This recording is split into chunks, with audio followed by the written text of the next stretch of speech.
ہم سمجھتے ہیں کہ اللہ رب العزت ہمیں سن نہیں رہا، ہمارے ساتھ ہوئی زیادتی کو دیکھ نہیں رہا، حالانکہ اسے تو پل پل کی خبر ہے۔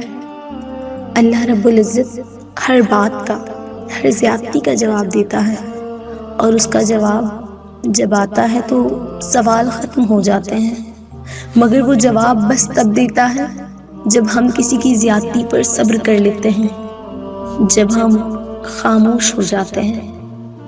ہاں، وقتی طور پر ہمیں اس کی مصلحتیں سمجھ نہیں آتی، لیکن وقت گزرنے کے ساتھ ساتھ سب سمجھ آنے لگتا ہے۔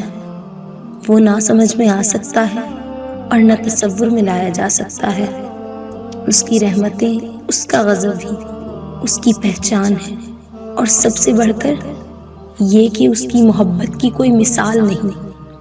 اس کی محبت اس پھول کی خوشبو کی طرح ہے جسے دیکھا نہیں جا سکتا، بس محسوس کیا جا سکتا ہے، اور جب اسے محسوس کرنے لگو گے تو ساری الجھنیں سلجھنے لگیں گی۔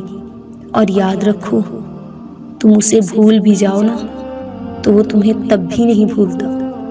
قرآن کریم میں اس رب کائنات کی محبت کے بارے میں پڑھو تو عقل دنگ رہ جاتی ہے کہ یا اللہ، اتنی محبت مجھ سے؟ یا اللہ، میں اس قابل نہیں۔